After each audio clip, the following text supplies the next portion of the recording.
നിങ്ങളിപ്പോൾ കാണാൻ പോകുന്നത് ഞാൻ വാങ്ങിയിട്ട് കുറച്ചധികം നാളായിട്ടും ഇതുവരെ ഉപയോഗിക്കാത്ത കുറച്ച് സാധനങ്ങളാട്ടോ. ഇത് കുറേ കാലം മുമ്പ് എൻ്റെ വാപ്പ ഉണ്ടായിരുന്നപ്പോൾ വാങ്ങിയതാ. വേറൊന്നുമല്ല, കുറച്ച് ആർട്ട് സപ്ലൈസ്. ഇതൊക്കെ അന്ന് വാങ്ങിയെങ്കിലും ഉപയോഗിക്കാനുള്ള സമയം കിട്ടിയില്ല.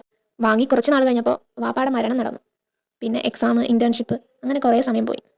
പെയിൻറ് ചെയ്യാനും ആർട്ട് വർക്ക് ചെയ്യാനും ഒന്നും തോന്നിയില്ല. വരയ്ക്കാനും പെയിൻറ് ചെയ്യാനും ഒന്നും ഒരു മനസ്സോ സമയമോ ഉണ്ടായിരുന്നില്ല. ഇതിൽ എന്തൊക്കെയാ ഉള്ളതെന്ന് കാണിച്ചു തരാട്ടോ. ഇത് അപ്സരയുടെ glass marking pencils, white colour pencil. അന്ന് 3 പാക്കറ്റിന് എന്തോ കോംബോ ഓഫർ ഉണ്ടായിരുന്നു, അങ്ങനെ വാങ്ങിയതാ. ഇത് അപ്സരയുടെ തന്നെ വാട്ടർ കളേഴ്സ്. ഇതിൽ 6 ഷെയ്ഡ്സ് വരുന്നുണ്ട്. അന്നെന്തോ 40 രൂപ എന്തോ ഉള്ളായിരുന്നു. പിന്നെ ഇത് ഡോംസിൻ്റെ വാട്ടർ കളേഴ്സ്. ഇതിൽ 12 ഷെയ്ഡ്സ് വരുന്നുണ്ട്. ഇതിൻ്റെ കൂടെ തന്നെ ഒരു പാലറ്റും കിട്ടുന്നുണ്ട്. പിന്നെ അവസാനത്തേത് ഓയിൽ പേസ്റ്റൽസ്. ക്യാമലിൻ്റെ 50 ഷെയ്ഡ്സ് വരുന്ന ഓയിൽ പേസ്റ്റൽസ്. ഇത്ര അധികം കളേഴ്സ് ഉണ്ട് ഇതിൻ്റെ ഉള്ളിൽ. അന്ന് ഈ ഓയിൽ പേസ്റ്റൽസ് കൊണ്ടുള്ള പെയിൻറ്റിങ്സ് ഒക്കെ കണ്ടിട്ട് അതുപോലെ ചെയ്യാനുള്ള ആഗ്രഹം കൊണ്ട് വാങ്ങിയതായിരുന്നു. പക്ഷേ ഇതുവരെ ഉപയോഗിച്ചില്ല. അന്ന് തന്നെ വാങ്ങിയതാണ് ഈ ഒരു അക്രിൽ കളേഴ്സ്. ഇതിൽ 10 ഷെയ്ഡ്സ് വരുന്നുണ്ട്. ഇത് പക്ഷേ ഇപ്പോൾ കുറച്ച് നാളായിട്ട് ഞാൻ ഉപയോഗിക്കുന്നുണ്ട്. ഇനി ഇതൊക്കെ ഉപയോഗിച്ച് ആർട്ട് വർക്ക് ഒക്കെ ചെയ്യണമെന്ന് ആഗ്രഹമുണ്ട്. ഇൻഷാ അല്ലാ ചെയ്യണം. പിന്നെ ഒരു ചെറിയ സന്തോഷവാർത്ത ഉണ്ട് കേട്ടോ. നമ്മുടെ ചാനലിൽ 100 സബ്സ്ക്രൈബേഴ്സ് ആയി. ഇത് കേൾക്കുമ്പോൾ ചിലർക്ക് തോന്നും 100 അല്ലേ, 100K ഒന്നും അല്ലല്ലോ എന്ന്.